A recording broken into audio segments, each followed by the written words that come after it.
कल एक नौकरी चल रही थी फरीदाबाद गीता पाठशाला में 7-8-65 की। उसमें दूसरे पेज में बात चल रही थी कि कहते हैं लक्ष्मी नारायण भगवान भगवती थे। अच्छा, लक्ष्मी नारायण भी भगवान भगवती थे, तो बाकी पुनर्जन्म लेने वाले कौन है? क्योंकि भगवान तो अजन्मा कर्ता भोक्ता कहा जाता है, वो तो जन्म मरण के चक्र में आता नहीं है।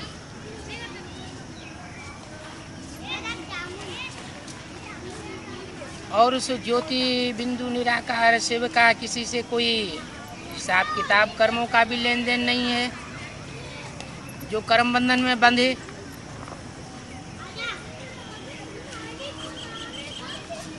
तो पुनर्जन्म लेने वाले कौन कौन हैं ये किसी की बुद्धि में बैठता नहीं है। राम सीता को भी भगवान भगवती कह देते हैं, शंकर पार्वती को भी भगवान भगवती कह देते हैं,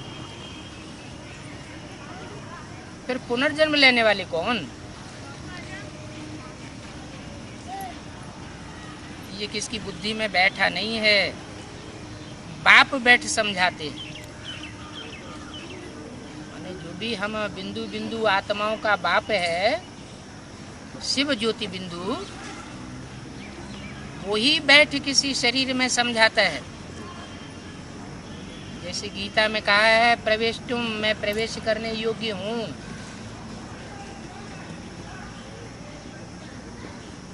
जैसे और अन्य आत्माएं प्रवेश कर जाती हैं किसी के शरीर में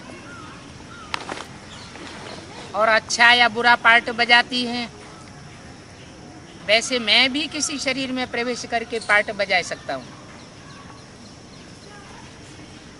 तो बाप बैठ समझाते हैं, लक्ष्मी नारायण हो, राम सीता हो या शंकर पार्वती हो, उनको तो पुनर्जन्म लेना ही लेना है, क्योंकि वो देवताएं हैं। देवताएं जब अच्छे कर्म करते हैं तो देवता बनते हैं, और देवता की कोट से सुख भोगते भोगते जब नीचे गिरते हैं तो मनुष्य बन जाते हैं। नर अर्जुन और नारी लक्ष्मी, नारी द्रौपदी जैसी नर और नारी दोनों मिलकर के जब पुरुषार्थ करते हैं तो नर से नारायण और नारी से लक्ष्मी बन जाते हैं। तो ये तो पुनर्जन्म में आने वाली आत्माओं की बात है। मैं जो निराकार परम ब्रह्म परमेश्वर हूँ वो कभी पुनर्जन्म में नहीं आता हूँ, माने गर्भ से जन्म नहीं लेता हूँ। मेरा दिव्य जन्म है, मैं गर्भ में प्रवेश न हो करके कोई शरीर में प्रवेश हो करके अपना पार्ट बजाता हूँ। लक्ष्मी नारायण सतयुग में सूर्यवंशी थे, फिर चंद्रवंशी बने। अनेक जन्म लेते लेते आत्मा की कला कम होती जाती है। सतयुग में 16 कलाएं संपूर्ण होते हैं, त्रेता में 2 कलाएं कम हो जाती हैं, द्वापर में द्वैतवाद आने से तेजी से घटती कला होती है। जैसे कोई बीज होता है तो कई बार जब बोया जाता है तो उसकी शक्ति क्षीण हो जाती है। कोई भी परिष्कृत बीज होता है, पहले पहले उसमें ज़्यादा दाने निकलते हैं, ज़्यादा फल निकलते हैं।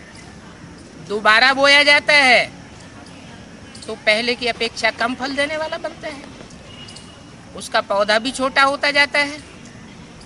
ऐसे ही ये ज्योति बिंदु बिंदु आत्माएं हैं, उस परम पिता परमात्मा शिव की संतान हैं। बाप और बच्चे का रूप एक जैसा होता है। सांप का बाप सांप जैसा ही लंबा होगा, हाथी का बाप भी हाथी जैसा लंबा चौड़ा होगा।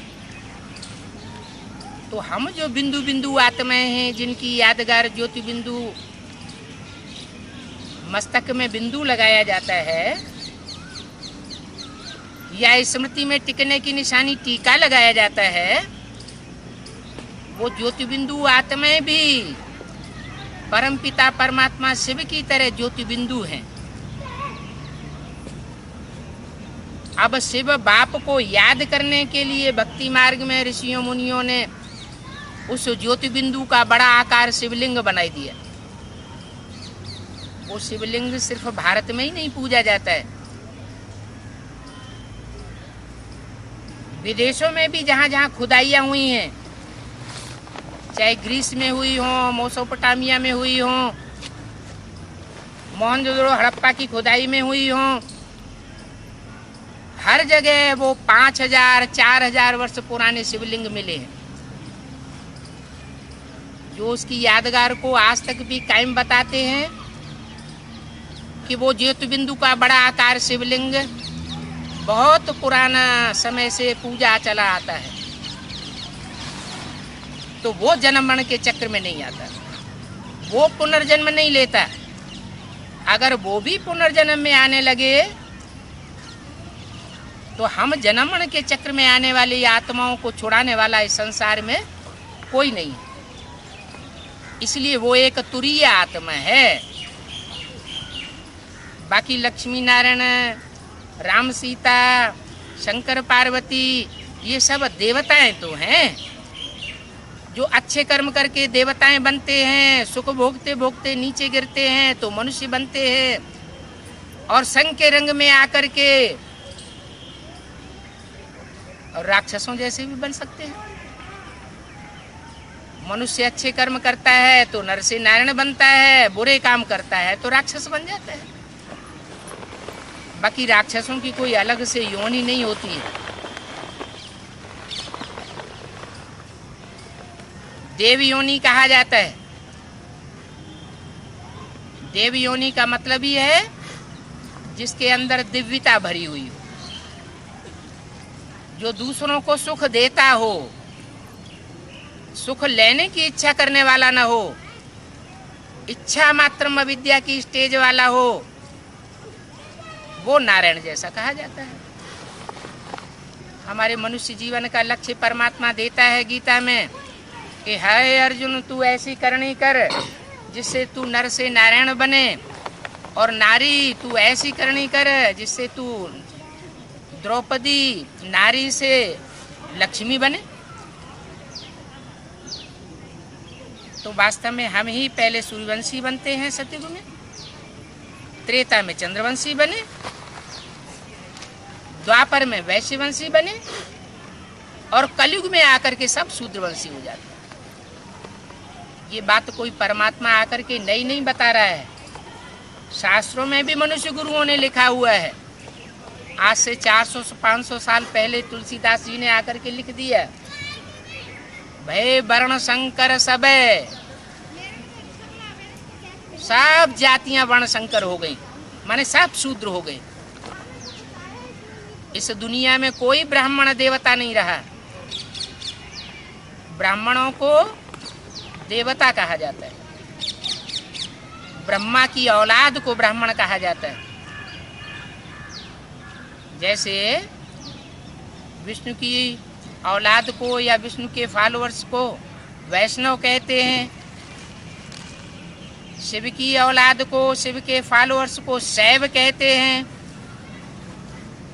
ब्रह्मा के फॉलोअर्स को ब्रह्म समाजी कहते हैं। तो ऐसे ही ब्रह्मा की औलाद जो ब्राह्मण कहे जाते हैं, तो बच्चे के अर्थ में एक मात्रा बढ़ जाती है। ब्रह्मा से ब्राह्मण, विष्णु से वैष्णव, शिव से शैव। तो यहाँ भी ऐसे ही है। ब्रह्मा मुखवंशावली जो होते हैं वो सिर्फ कलयुग के अंत में आकर के बनते हैं, जब ब्रह्मा के द्वारा सृष्टि रची जाती है। ये सृष्टि जब बहुत ही तमो प्रधान हो जाती है तो एक तरफ परमात्मा आकर के इस तामसी सृष्टि के विनाश के लिए हर हर बम बम का जो भारतीय नारा प्रसिद्ध है, शंकर की मूर्ति के द्वारा कार्य कराने के लिए सन्नद्ध हो जाता है, और दूसरी ओर ब्रह्मा के द्वारा नई सृष्टि रचने के लिए शूद्रों को ब्राह्मण बनाने का कार्य शुरू करता है। आज से 65-67 साल पहले एटॉमिक एनर्जी का भी नाम निशान नहीं था, और ढेर के ढेर जो भगवान आए हुए हैं, भगवान बन करके बैठे हुए हैं इस भारतवर्ष में, वो भी नहीं थे। जब सच्चा हीरा आता है तो नकली हीरे भी बनाए जाते हैं। 67 साल पहले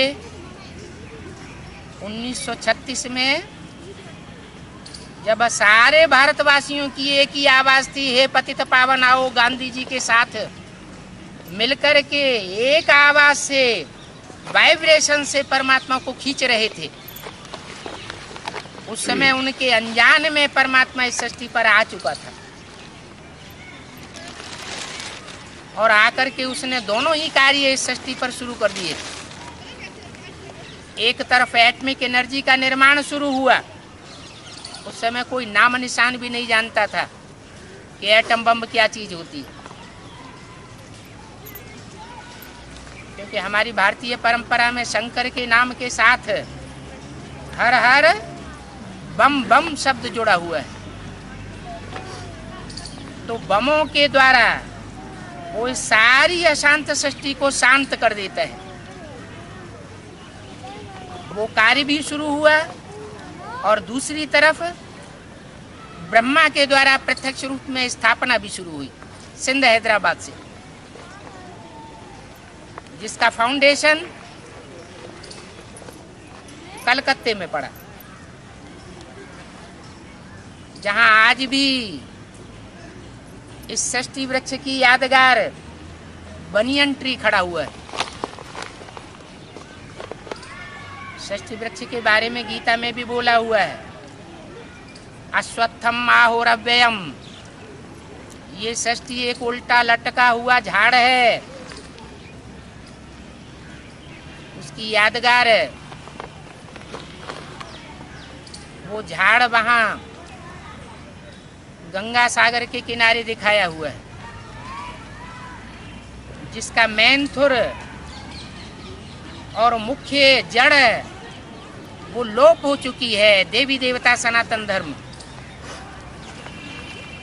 जहाँ सारी सृष्टि वसुधैव कुटुंबकम का प्रैक्टिकल रूप थी। दुनिया में एक ही राजा होता था, एक ही राज्य होता था, एक ही धर्म होता था, और एक ही दैवी परिवार था। द्वापर युग से द्वैत फैलाने वाले जो दूसरे धर्म पिताएं आए, आज से 2500 वर्ष पूर्व, जैसे इब्राहिम के द्वारा इस्लाम धर्म स्थापन हुआ, बुद्ध के द्वारा बौद्ध धर्म स्थापन हुआ, 2000 साल पहले क्राइस्ट के द्वारा क्रिश्चियन धर्म स्थापन हुआ, और जो सनातन धर्म की मर्यादाएं थी वो तोड़ दी गई द्वैतवाद के आने से। तो दुनिया में दो धर्म, दो में से 4 धर्म, दो राज्य, 4 राज्य, वो राज्यों की संख्या भी बढ़ती चली गई, धर्मों की संख्या भी बढ़ती चली गई, मतांतर की भी संख्या बढ़ती चली गई, और कुल भी अनेक हो गए। जब अनेकता बढ़ती है तो अशांति आती है, और अशांति के बढ़ते बढ़ते कलह कलेश का युग आ गया। जब इस सृष्टि में सभी धर्म पिताएं आकर के अपना अपना करिश्मा दिखा करके चले जाते हैं, और ये दुनिया चरित्र के आधार पर नीचे गिरती चली जाती है, दैवी चरित्र बिगड़ करके आसुरी राक्षसी चरित्र बनते जाते हैं मनुष्यों के, और कोई को आशा नहीं रहती कि ये सृष्टि अब सुधर सकती है। सब निराश हो जाते हैं। तब भारत में भगवान आता है और बताता है कि बच्चे, मैं एक निराकार परम ब्रह्म परमेश्वर ऐसा हूं जो इस सृष्टि को आकर के सुधारता हूं, कलयुग से सतयुग बनाता हूं, झूठ खंड को सच खंड बनाता हूं। मैं पुनर्जन्म नहीं लेता हूं।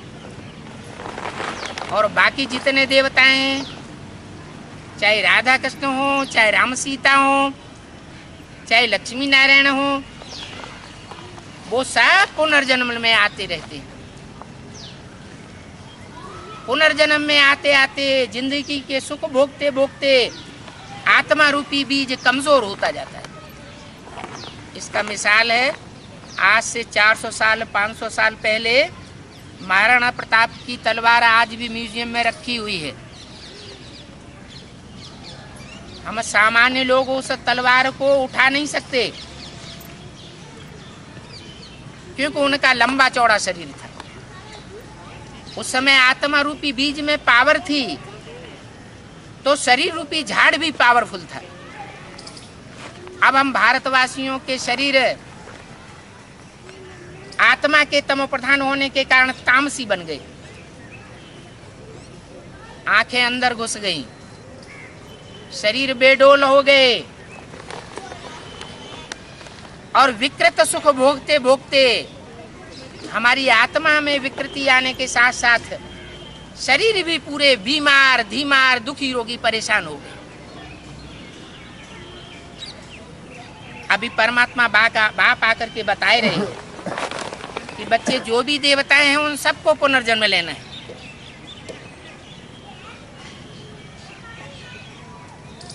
पुनर्जन्म लेते लेते जब नीचे गिर जाते हैं, फिर हम सो शूद्र सो ब्राह्मण बनते हैं, ब्राह्मण सो सुधर करके फिर देवता बनेंगे। अभी परमपिता परमात्मा ने ब्रह्मा को अडॉप्ट करके ब्राह्मण बनाया है। भक्ति मार्ग को शास्त्रों की पढ़ाई पढ़ाने वाले मनुष्य गुरु तो ये समझते हैं कि ब्रह्मा ने मुंह से कोई आवाज निकाली होगी, हुआ किया होगा और ब्राह्मण मुख में से निकल पड़े। इसलिए शास्त्रों में लिख दिया कि ब्रह्मा के मुख से ब्राह्मण निकले, षष्ठी का विराट पुरुष है उसके मुख से ब्राह्मण निकले, भुजाओं से क्षत्रिय निकले, जंघाओं से वैश्य निकले और पांव से शूद्र निकले। अब ये तो अंधश्रद्धा की बात हो गई, वास्तव में इसका गुह्यार्थ है। मनुष्य सृष्टि या मनुष्य रूपी जो विराट स्वरूप है वो 4 भागों में बटा हुआ है, जिसको सतयुग, त्रेता, द्वापर और कलयुग कहते हैं। जैसे कोई ड्रामा होता है, कोई नाटक होता है, उसमें 4 सीन होते हैं, वैसे ही ये वर्ल्ड ड्रामा है जिसमें ये 4 सीन नुदे हुए हैं। सतयुग त्रेता उड़ती कला है, उठती कला है, सुख का युग है। और द्वापर कलयुग गिरती कला है, दुख का युग है। ये रात से दिन और दिन से रात, ब्रह्मा की रात और ब्रह्मा का दिन शास्त्रों में गाया हुआ है। 2500 वर्ष हम मनुष्य आत्माएं कोई ठोकर नहीं खाती, और 2500 वर्ष द्वैतवाद आने के कारण, मनुष्य गुरुओं के चक्र में फंसने के कारण कोई मंदिरों में भटकता है, कोई मस्जिदों में भटकता है, कोई गुरुद्वारों में भटकता है, ठोकरें ही ठोकरें खाते रहते। सत्य तो एक परमात्मा ही है। परमपिता परमात्मा शिव के सिवाय इस दुनिया में कोई सत्य नहीं। सब संकल्पों से, कर्म से, वचन से अपने जीवन को झूठ साबित कर देते हैं। अब परमात्मा बाप आकर के हमको सच खाना, सच पहनना, सच बोलना और सत्य कर्म करना सिखा रहा है। वो ब्रह्मा के तन में आकर के बोलता है, उसको मुख चाहिए, उसको अपना मुख नहीं है, उसको अपने कान नहीं है।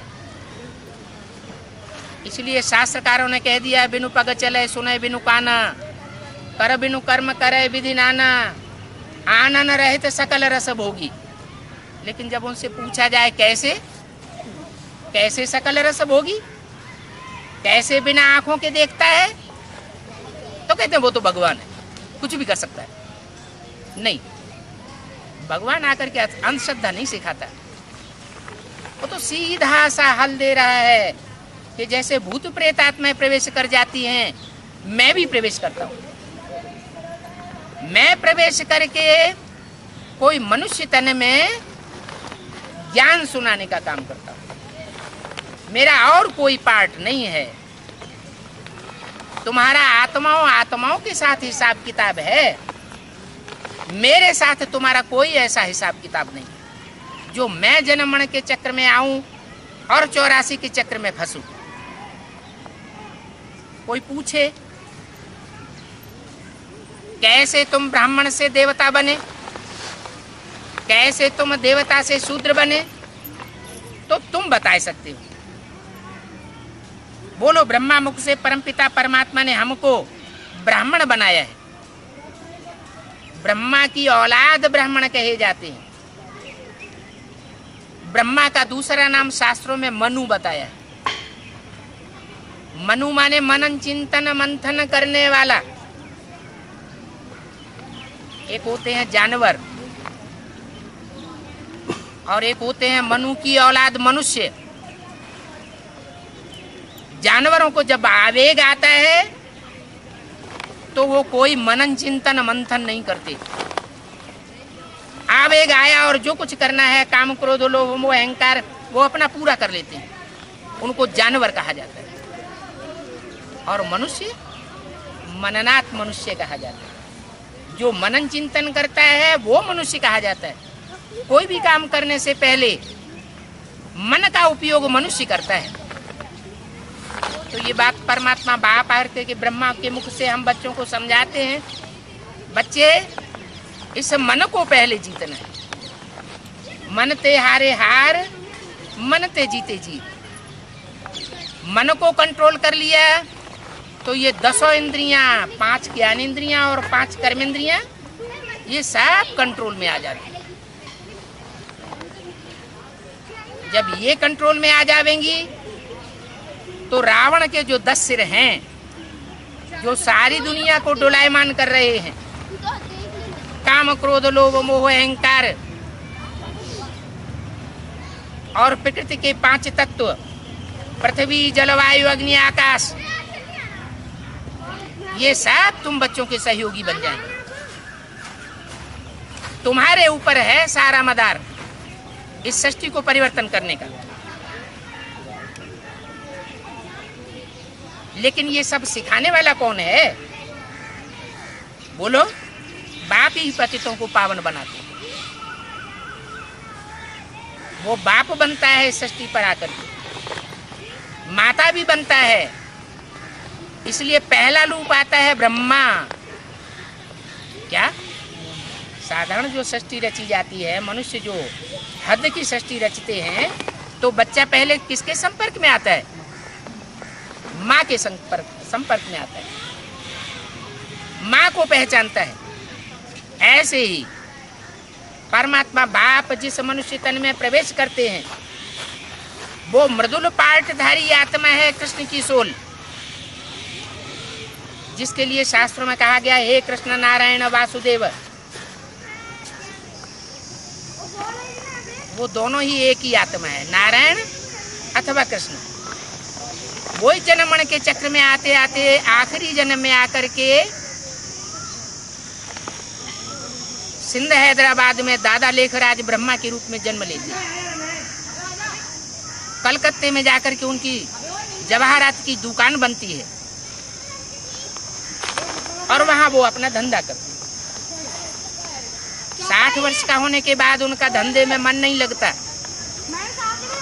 तो सत्संग में अपनी बुद्धि लगाते हैं और उसी समय उनको भगवान के साक्षात्कार होते हैं, दुनिया का साक्षात्कार होता है और वो साक्षात्कार के आधार पर वायरे हो जाते हैं, क्योंकि उनका अर्थ उन्हें पता नहीं चलता क्या होने वाला है।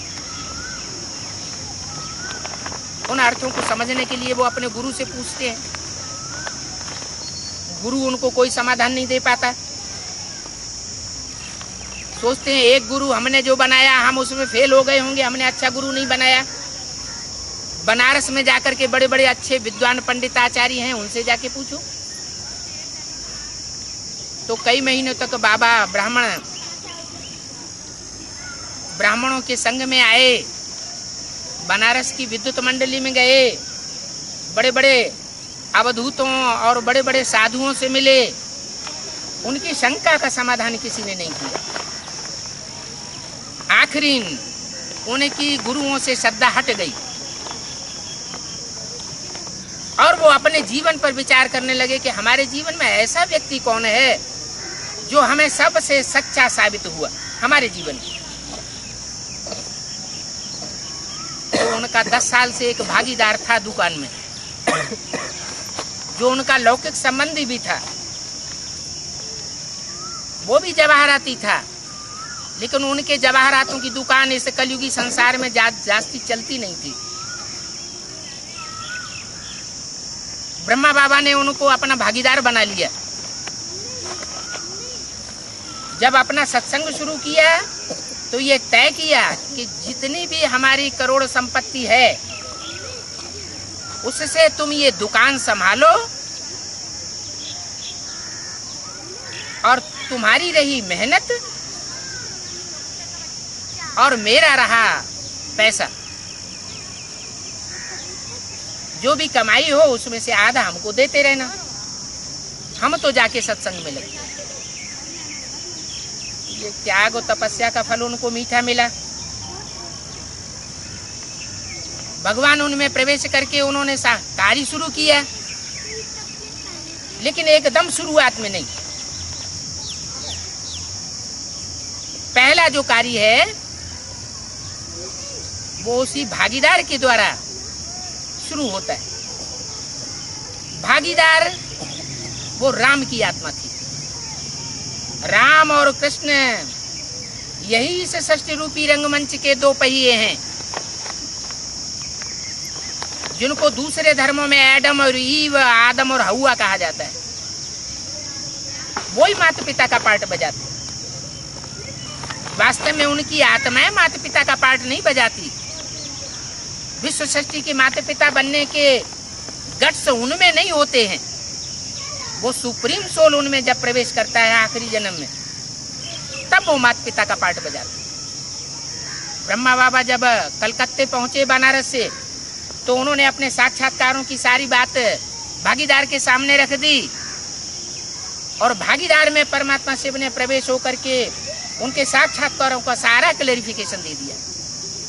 ज्ञान का बीज तो ब्रह्मा के बुद्ध रूपी पेट में पड़ा और वो तल्लीन होकर के सत्संग में सिंध हैदराबाद में अपना कार्य शुरू कर दिया सत्संग का। उस समय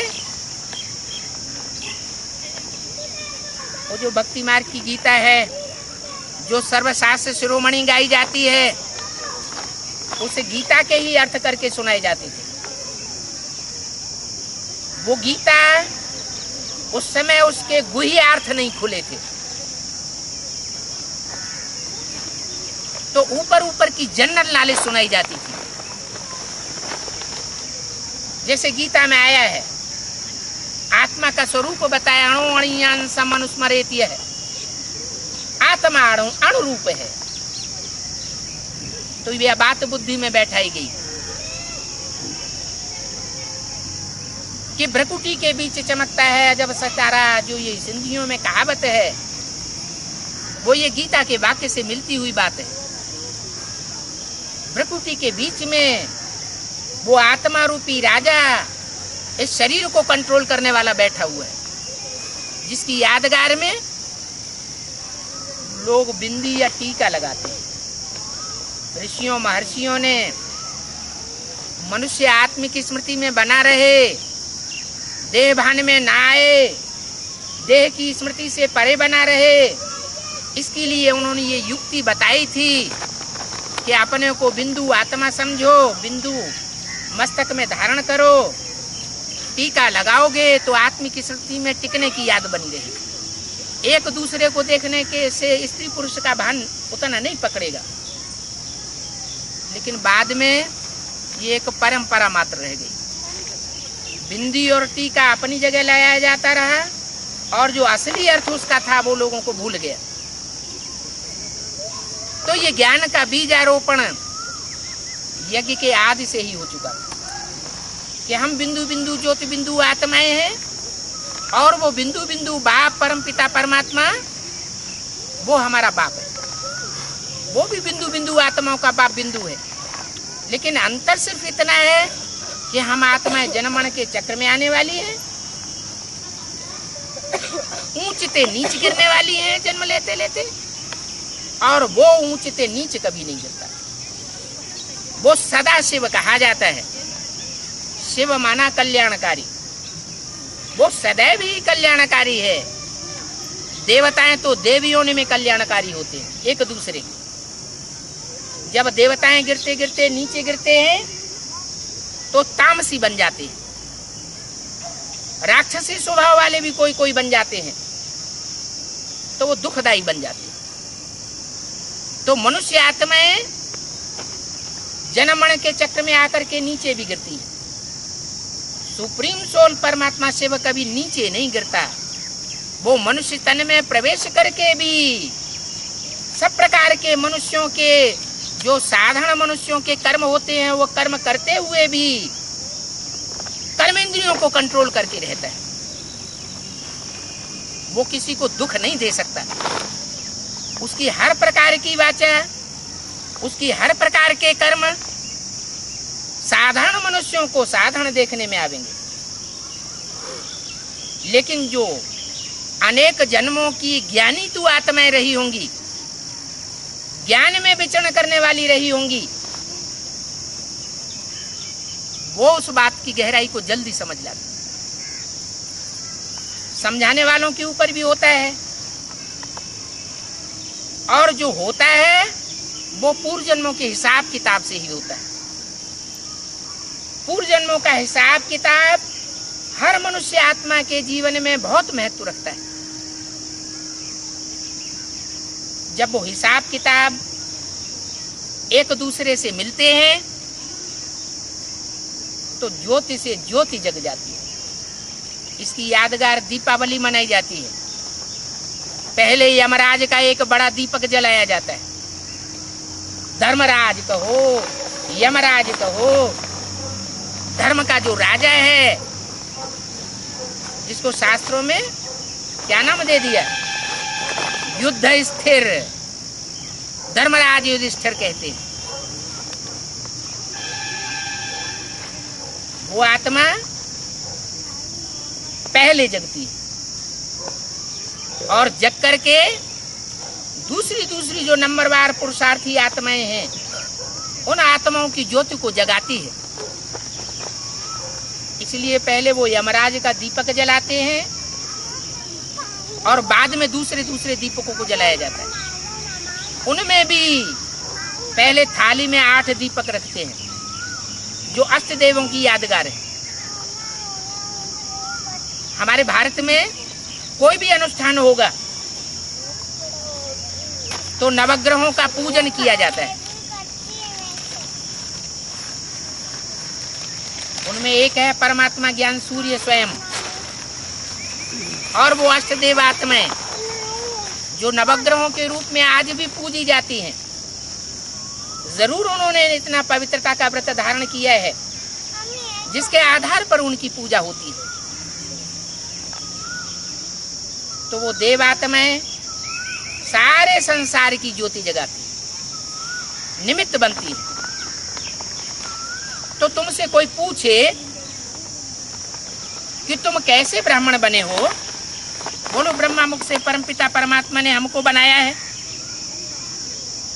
वो बाप ही है जो पतितों को पावन बनाते हैं। अभी हम प्रतिज्ञा करते हैं पवित्रता की। क्या पतितों को पावन तो बनाते हैं, लेकिन एक शर्त रख देते हैं। क्या शर्त है? कौन सी शर्त रख देते हैं? कोई प्रतिज्ञा पत्र लिखाया जाता है, कोई निश्चय पत्र लिखाया जाता है। क्या लिखाया जाता है उसमें? है वही गीता का वचन। गीता में जो भगवान ने अर्जुन से कहा है, अर्जुन ये काम और क्रोध तेरे महाशत्रु हैं, तू इनको त्याग दे। तो आजीवन जो ब्रह्मचर्य व्रत है, वो आजीवन पवित्रता का व्रत धारण करना परमात्मा सिखाता है। और वो सन्यासियों जैसी पवित्रता नहीं सिखाता है कि घर घर से छोड़ करके जंगल में चले जाओ। वो बाल बच्चों को, पत्नी बीवी बाल बच्चों को अनाथ बनाना नहीं सिखाता है। वो तो सिखाता है कर्मेंद्रियां हैं तो कर्मेंद्रियों से कर्म भी करना है, लेकिन ऐसा कर्म करना है जिससे कोई को किसी प्रकार का दुख महसूस न हो। अगर कर्मेंद्रियों से किसी को दुख दिया तो उसको अपवित्रता कहेंगे। अपवित्रता जब तक जीवन में है तब तक देव योनि में नहीं पहुंच सकते। वाचा की अपवित्रता हो, दृष्टि की अपवित्रता हो, कर्मेंद्रियों की अपवित्रता हो, वो अपवित्रता ही मनुष्य जीवन की सबसे बड़ी दुश्मन है। इसलिए 5 विकारों में ये काम विकार सब विकारों का दुश्मन, सबसे बड़ा डकैत है, जो मनुष्यों के जीवन को बिगाड़ने वाला है। भगवान बाप जब आते हैं तो इस काम विकार के ऊपर जीत पहना सिखलाते हैं। उन जीत पाने वालों में जो सबसे आगे मनुष्य आत्मा जाती है, उसका नाम है राम। उसका नाम रखा है राम, जिसका अर्थ होता है रम्यते योगिनो यस्मिनेति रामन। जिस राम में परमात्मा प्रवेश करके संसार में राम बाप के रूप में प्रत्यक्ष होता है, संसार में वो शंकर के नाम रूप से भी प्रत्यक्ष होता है। इसलिए शास्त्रों में कहा गया है, और एक गुप्त मत सबे कहो कर जोर, शंकर भजन बिना नर भगत की पावे मोर। माना शिव शंकर की स्मृति के बगैर कोई भी मनुष्य आत्मा राम की अनुकंपा प्राप्त नहीं कर सकती। क्यों? क्योंकि वो शिव की सोल राम में ही प्रवेश करके, राम के अंतिम जन्म में ही प्रवेश करके संसार का पिता बनती है। इनको शंकर पार्वती कहा जाता है। पितरम जगतम पितरम वंदे पार्वती परमेश्वरो। जैसे राधा कृष्ण की आत्मा ब्रह्मा सरस्वती के रूप में संसार में प्रसिद्ध होती है, ऐसे ही राम सीता की आत्मा शंकर पार्वती के रूप में संसार में प्रसिद्ध होती है। तो ये शंकर पार्वती कहो, राम सीता कहो, राधा कृष्ण कहो, ये सब देवताओं के नाम हैं, ये कोई भगवान नहीं है। उनको सुप्रीम सोल बाप नहीं कहेंगे। सुप्रीम सोल बाप जब शिव इस सृष्टि पर आता है तब ही पतितों को पावन बनाता है। अब पतित पावन कृष्ण क्यों नहीं कहा जाता? पतित पावन राधा क्यों नहीं कहा जाता? पतित पावन सीताराम का ही नाम पहले क्यों लिया जाता है? जरूर उन्होंने प्रवृत्ति मार्ग में रह करके ऐसा कोई कर्म किया है जिससे कर्मेंद्रियों पर जीत पाई है, और कर्मेंद्रियों पर जीत पाने के कारण उनका आज तक भी ये गायन चला आ रहा है, पतित पावन सीताराम। हालांकि राम सीता की आत्माएं या राधा कृष्ण की आत्माएं अगर पतितों को पावन बनाने वाली होती तो इससे पूर्व के जन्मों में भी पतितों को पावन बना लिया होता। उस सुप्रीम सोल के आगे वो रामकृष्ण की आत्माएं भी भरतनाट्य पहनी। वो सुप्रीम सोल जब इस सृष्टि पर आता है तब रामकृष्ण जैसी आत्माओं को भी ऊंचा उठाता है। तो बाप पहले पहले प्रतिज्ञा कराते हैं पवित्रता की। यहाँ कोई ऐसा है जिसने ये प्रतिज्ञा पत्र ने लिखा हो? इस सभा में कोई ऐसा तो नहीं बैठा हुआ है जिसने प्रतिज्ञा पत्र ने लिखा हो? क्यों नहीं लिखी? तो आपने अभी पढ़ाई नहीं पढ़ी होगी पूरी। पढ़ाई पढ़ेंगे तो लिखेंगे। आपका तो वीआईपी लिस्ट में नाम आ गया। बाबा जिनको बहुत ज्यादा महत्व देते हैं वो हैं कन्याओं का जीवन, क्योंकि भारतीय परंपरा में कन्याओं की बहुत पूजा होती है। सन्यासी भी जाकर के कन्याओं के पैर छूते हैं। तो कन्या का जीवन जो है वो भारतीय परंपरा में ऊंचा माना जाता है। माँ बाप जो हैं कन्याओं का पद पूजन करते हैं, नहीं तो बच्चे जो हैं वो माँ बाप के पांव छूते हैं।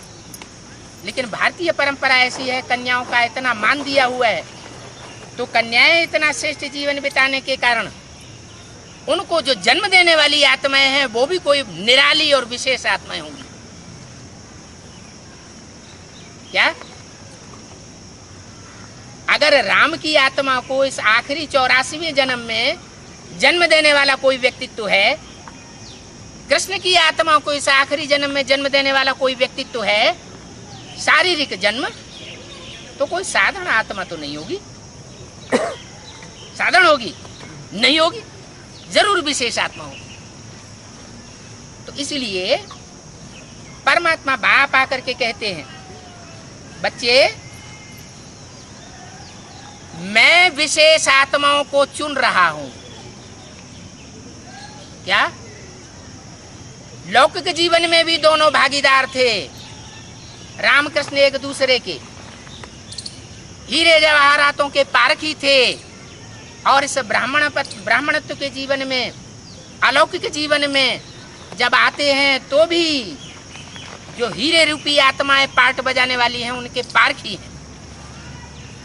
उन आत्माओं को विशेष महत्व देने वाले हैं। आगे पीछे तो होता रहता है। उसके लिए बाप ने बताया है कि लास्ट में आने वाले भी फास्ट जा सकते हैं। भले कोई ज्ञान में लास्ट में आया हो तो भी आगे जा सकता है। क्यों आगे जा सकता है? गीता में लिखा हुआ है, शास्त्रों में भी लिखा हुआ है कि ब्राह्मणत्व का जो जन्म एक बार ले लेता है वो जन्म कभी व्यर्थ नहीं जाता। पूर्व जन्म में जिन्होंने ब्रह्मा की औलाद बनने का सौभाग्य प्राप्त कर लिया, वो शरीर छोड़ने के बाद जब इस जन्म में भी आएगा तो वो पूर्व जन्म की कुछ न कुछ प्रारब्ध लेकर के आता है। उस प्रारब्ध के आधार पर उसका पूर्व जन्म का जो ब्राह्मणत्व का जीवन है वो अगले जन्म में ऐड हो जाता है। तो अभी हमारा सच्चा ब्राह्मणत्व का जीवन है, वो ब्राह्मण तो अपने को ब्रह्मा की औलाद ब्राह्मण कहते हैं, वास्तव में वो ब्रह्मा की औलाद नहीं, क्योंकि ब्रह्मा को उन्होंने पहचाना नहीं है। ब्रह्मा के मुख से निकली हुई बातों पर वो चलते नहीं हैं। यहाँ तो बाप कहते हैं जो ब्रह्मा मुख की बात माने वो पक्का ब्राह्मण, जो अपने जीवन में पवित्रता का व्रत धारण करे वो पक्का ब्राह्मण। वैसे भी जितने भी राजाएं हुए हैं हिस्ट्री में देख लो, जो भी अपने बड़े बड़े मंत्रियों महामंत्रियों को अमात्यों को बनाते हैं तो वो ब्राह्मणों को चुनाव करते हैं। क्यों करते हैं? क्योंकि ब्राह्मण जीवन को पवित्र मानते हैं। इसलिए बाबा ने कहा कोई तुमसे पूछे तुम कैसे ब्राह्मण बने हो तो बताओ कि हम ब्रह्मा के मुख से, डायरेक्ट ब्रह्मा के मुख से ज्ञान सुन करके हम ब्राह्मण बने। जो शास्त्रों में गायन है ब्रह्मा के मुख से ब्राह्मण निकले, कोई मशीन नहीं रखी होती है जिसमें से ब्राह्मण निकले। ये तो प्रैक्टिकल बातें हैं। तो बोला अभी हम प्रतिज्ञा करते हैं पवित्रता की। बाप को याद करने से ही हम पावन बनते हैं। क्या तरीका क्या बताया? हम आत्मा भल पतित बन गई है। ज्योति बिंदु आत्मा अनेक जन्म लेते लेते जैसे बीज कमजोर हो जाता है, सुख भोगते भोगते कमजोर हो जाता है, ऐसे ये आत्मा रूपी बीज भी सुख भोगते भोगते कमजोर हो गया। तो ये बिंदु आत्मा जब कमजोर हो जाती है, तामसी बन जाती है, काली बन जाती है, तब परमात्मा बाप आकर के तरीका बताते कि बच्चे, जैसे तुम ज्योति बिंदु आत्मा हो, प्रकृति में चमकता हुआ अजब सितारा हो जिसकी रोशनी आंखों से निकल रही है। ये आंखों से निकलने वाली जो रोशनी है, ये उस आत्मा सितारे की रोशनी है। जब इस शरीर को छोड़ करके ये आत्मा निकल जाती है तो ये शरीर में जो आंखें हैं वो बटन जैसी हो जाती है, उनमें कोई भी रोशनी नहीं रहती, क्योंकि आत्मा स्वयं प्रकाश स्वरूप है, अणुरूप है, ज्योति स्वरूप है। उस ज्योतिर्लिंगम का यादगार आज भारतवर्ष में 12 लिंगों के रूप में पूजा जाता है। ज्योति बिंदु बिंदु आत्माओं का बाप सुप्रीम सोल ज्योति बिंदु शिव, वो भी ज्योति बिंदु है। वो इस सृष्टि पर जब आता है, कोई मनुष्य तन में प्रवेश करता है, तो ये बात बताता है कि बच्चे, तुम देह भान को छोड़ दो। ये देह का भान जो है बहुत नीचे गिराने वाला है।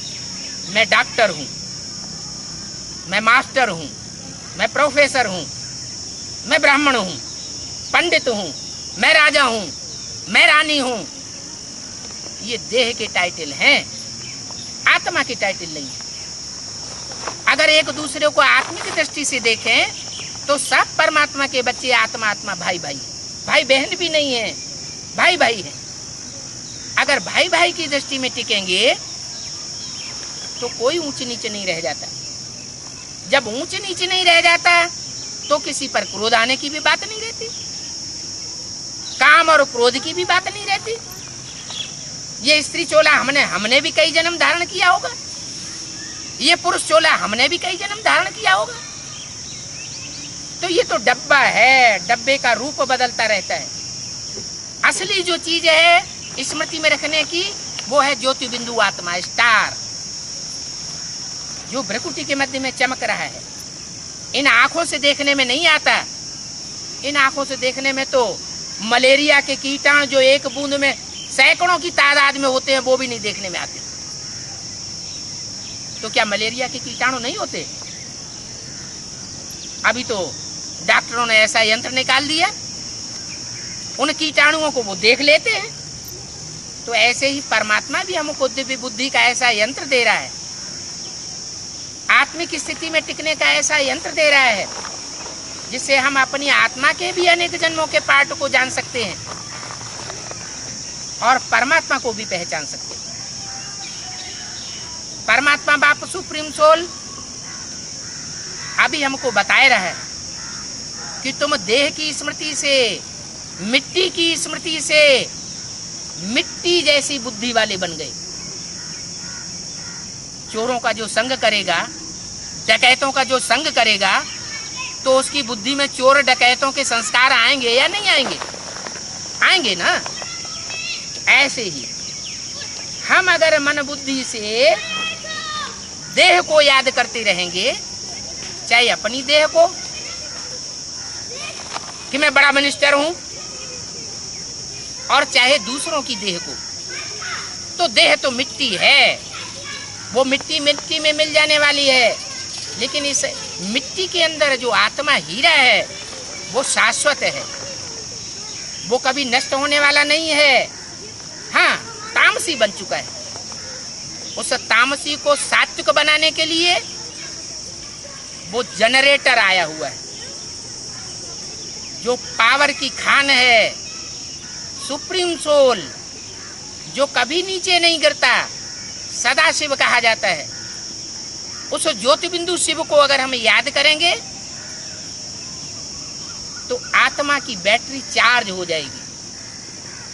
आत्मा की बैटरी जितनी जितनी चार्ज हो जाएगी इस एक जन्म में, अंतिम जन्म में, उतनी हम पावरफुल आत्मा बन जाएंगे। ऐसे तो दुनिया में 500-700 करोड़ मनुष्य आत्माएं। ये 700 करोड़ की 600 करोड़ की आबादी अब होने जा रही है। वो लास्ट में ऐसी उतरने वाली आत्माएं हैं ब्रह्मलोक से जो मनन चिंतन मंथन को जानती ही नहीं, कीड़े मकोड़ों की सदृश हैं। इसलिए मुरली में बाप ने बताया है कि असली मनुष्य आत्मा है 500 करोड़। 500 करोड़ मनुष्य आत्माओं का बाप मैं इस सृष्टि पर आया हूं मनुष्यों को देवता बनाने के लिए। तो चाहो तो आत्मा रूपी बैटरी को अभी चार्ज कर सकते हो। तुम्हारी आत्मा रूपी बैटरी डिस्चार्ज हो चुकी है। इसका प्रूफ ये है कि देवताओं के जो चित्र हैं वो कितने आकर्षणमय दिखाए जाते हैं। बड़ी बड़ी आकर्षणमय आंखें दिखाई जाती हैं, उनके चेहरों में आकर्षण होता है। आज मनुष्य का आकर्षण, दृष्टि का आकर्षण खत्म होता चला जा रहा है। आंखें अंदर को धंसती चली जा रही है। इस शरीर के अंदर मुख्य ज्ञानेंद्रियां कौन सी हैं? कहते हैं ना, ये दोनों बच्चे तो मेरी आंखें हैं। आंखों से मिसाल क्यों देते हैं? क्योंकि जो भी 5 ज्ञानेंद्रियां हैं उनमें आंखें ही सबसे श्रेष्ठ मानी जाती है। दृष्टि का पतन हो जाए तो सृष्टि का पतन हो जाता है। दृष्टि पावन बन जाए तो सारी सृष्टि पावन बन सकती है। ये दृष्टि के ऊपर सारा मदार है। दृष्टि से सृष्टि सुधरती है। इसलिए आज की परंपरा में जो मनुष्य गुरु हैं उनके लिए भी ये कहते चले आ रहे हैं भक्त लोग, गुरु जी की कृपा दृष्टि चाहिए। वो कृपा दृष्टि की बात नहीं है। यहाँ असली बात है आत्मा का परमात्मा के साथ कनेक्शन जोड़ना। ये स्मृति रूपी धागे के द्वारा ये कनेक्शन जोड़ा जाता है। जैसे कोई बैटरी जब चार्ज की जाती है तो वो तार नेगेटिव और पॉजिटिव बड़ी बैटरी के साथ जोड़ा जाता है या जनरेटर के साथ जोड़ा जाता है तो बैटरी चार्ज होती है। तो ऐसे ही हमारी आत्मा रूपी बैटरी है। इसे परमात्मा अभी चार्ज करने के लिए आया हुआ है।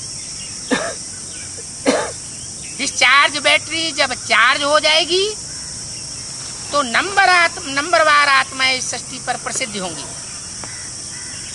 पहले अष्टदेव प्रसिद्ध होंगे जो नव ग्रहों के रूप में जो भी कोई अनुष्ठान होता है भारतीय परंपरा में पूजे जाते हैं।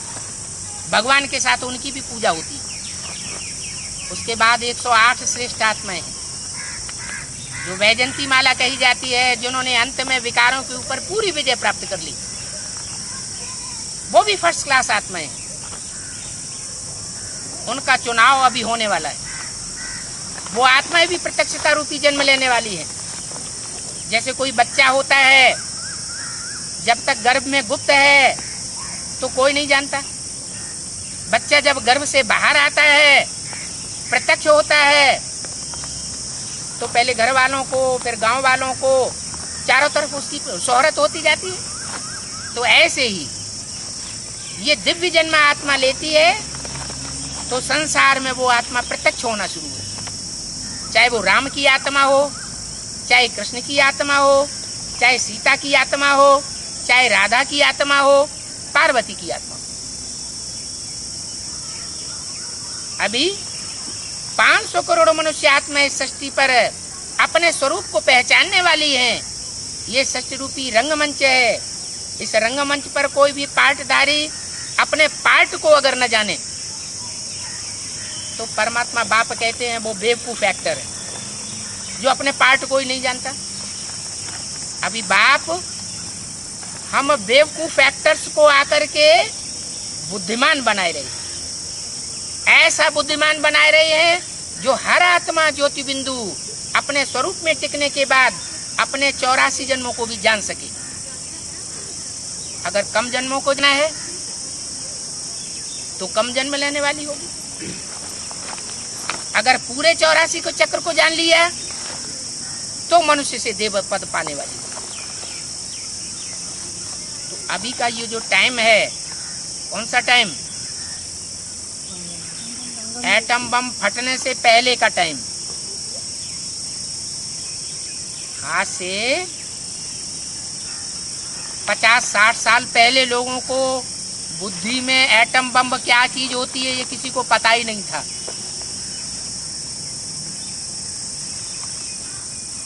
मनुष्य रूप में भगवान भी सृष्टि पर आते हैं कलयुगी दुनिया में, ये किसी को पता ही नहीं था। अभी जहां जाओ वहां भगवान, कितने भगवान निकले हुए हैं भारतवर्ष में। उन ढेर के ढेर भगवानों के बीच कोई हीरा भी छुपा हुआ है, जिसके लिए गीता में कह दिया है, मूढ़मती मनुष्य मेरे को नहीं पहचान पाते, क्योंकि मैं साधारण तन में आता हूं।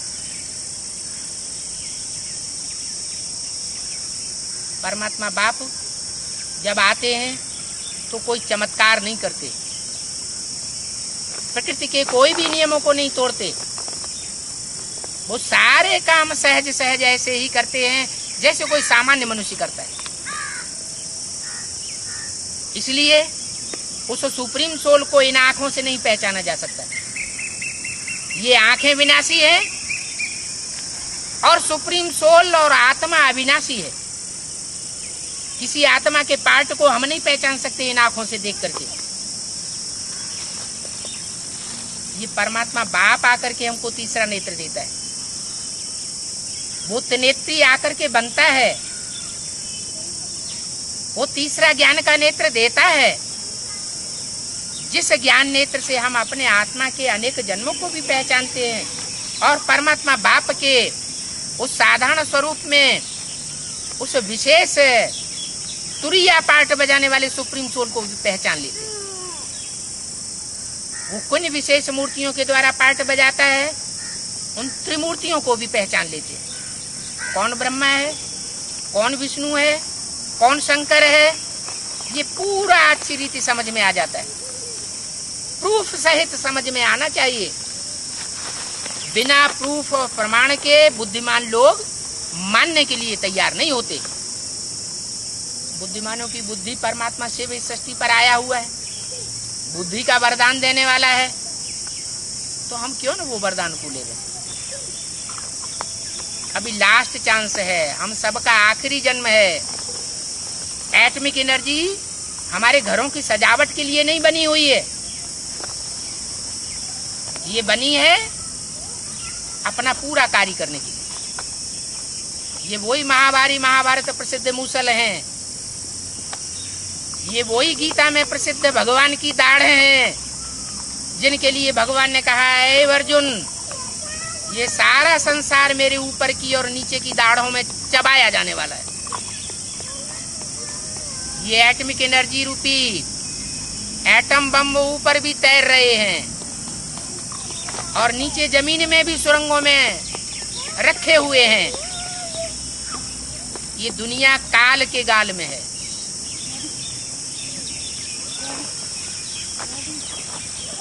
बारूद के ढेर के ऊपर बैठी हुई है दुनिया,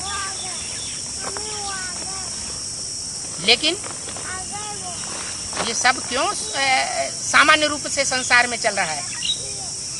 इसलिए चल रहा है कि परमात्मा का जो स्थापना का कार्य है, नई दुनिया बनाने का कार्य है, वो अभी पूरा नहीं हुआ। ये कार्य जब पूरा होता है, स्थापना हो जाती है, राजधानी स्थापन हो जाती है, दैवी राजधानी बन जाती है, तो एटॉमिक एनर्जी अपना काम करना शुरू करती है। एटम बमों के विस्फोट से प्रकृति डोलायमान हो जाती है, पृथ्वी डोलायमान होगी, भूकंप आएंगे, तो ये बड़े बड़े अटारियां, महल माड़ियां जो मल्टी मिलियनर्स के बनाए हुए मल्टी मिलियन मंजिल के जो मकान हैं, वो ताश के पत्तों की तरह उड़ जाएंगे। इससे पहले हम बच्चों को अपना पूरा पुरुषार्थ कर लेना है। नहीं तो यही हो जाएगा कि भगवान मिला और भगवान मिलने के बाद भी अपना भाग्य नहीं बना पाया। जो गायन है कि ब्रह्मा भाग्य बांटने के लिए आया और तुम सोए हुए थे क्या? तो ऐसा गायन सार्थक करने वालों की लिस्ट में हमारा नाम नहीं आना चाहिए। हम तो परमात्मा बाप के सिकीलदे बच्चे बनेंगे। हम उसका विरोध करने वाले राक्षसी बच्चे साबित होने वाले नहीं हैं। शास्त्रों में जो चेहरे दिखाए गए हैं,